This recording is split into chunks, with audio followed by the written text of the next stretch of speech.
galactic date 20XX. At the far reaches of space lies a planet on the brink of ruin. The planet's name? Kopai. Due to a booming population, booming appetites, and a basic lack of planning, Kopai's inhabitants have all but exhausted their food supply.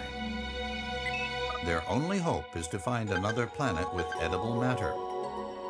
Accordingly, they send unmanned scout vessels called Sparrows out into space. To their dismay, the search is proving fruitless. Just as they're about to give up, the final vessel reports back with news of a miraculous discovery. They mobilize to investigate the planet, which they name PNF 404. Kopai's last hope rests on 3 intrepid explorers.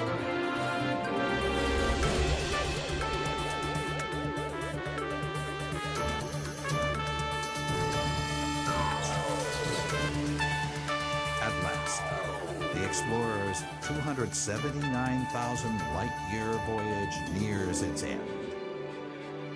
But as they initiate the landing sequence, something goes horribly wrong.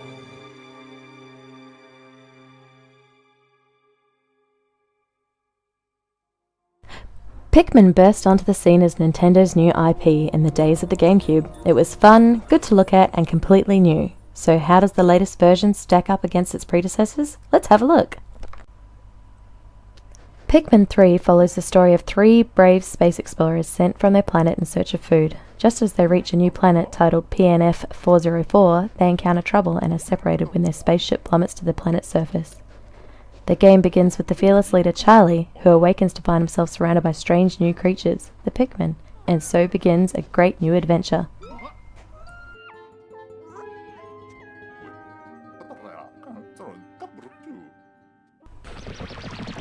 The gameplay is a unique cross between a real-time strategy and a top-down action game. To start, you only have a few Pikmin, then you build your army of Pikmin up to 100 at any given time. Pikmin are divided up into subspecies. There's yellow Pikmin, who are immune to and can conduct electricity, red, who are fireproof, blue, who are resistant to water, rock Pikmin that smash crystals, and pink Pikmin who can fly. You can change the balance of your Pikmin army at the Onion, which is essentially the Pikmin spacecraft. Pikmin can carry fruit, pellets, and defeated enemies back to the Onion to sprout new Pikmin.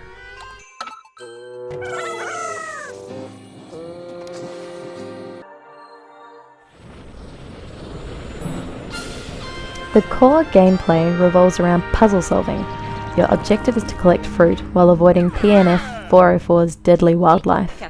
Puzzles may include swapping between space explorers and splitting your Pikmin up into 3 groups to build a bridge, or you may just have to clear a path by smashing crystals with your rock Pikmin so your other Pikmin can carry food through. Each time you bring fruit to the spaceship, your adventure is extended until you run out of supplies. It's a refreshing change of pace from the previous titles in the series, as many times if you did not complete all of your objectives in one day, you failed the game. Now you can set a more relaxed pace while still maintaining the challenge.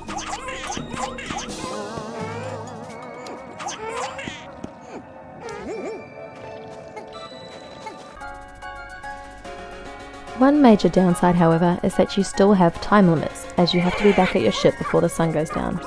Any stray Pikmin will be eaten by monsters at night, and while this wouldn't normally be a problem, any Pikmin carrying items under your command will be lost, as they're not technically a part of your squad. Also, on several occasions, halfway through the boss fights, I found myself being forced to take off because of the time restraint. I can only hope Nintendo patched the game so that when you start a boss fight, the timer stops, as some fights can go on for 15 to 20 minutes.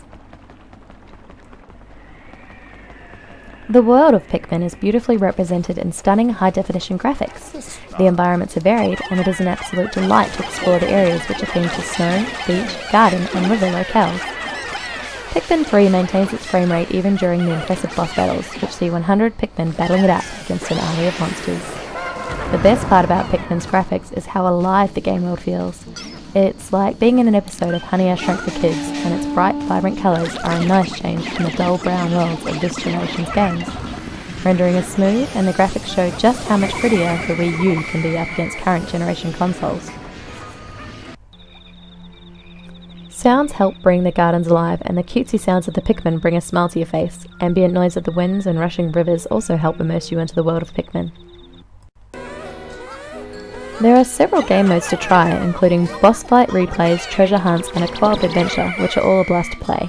The real superstar remains the single-player story, however, as you can't wait to see what happens next in the world of our heroes. There's even some surprise cameos to look out for, but I won't spoil them here.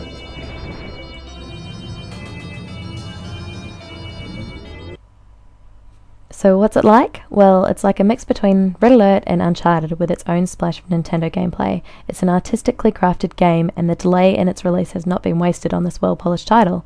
Aside from the time issues, it is an essential purchase for any of the owners of the Wii U. I give it an 8.5 out of 10.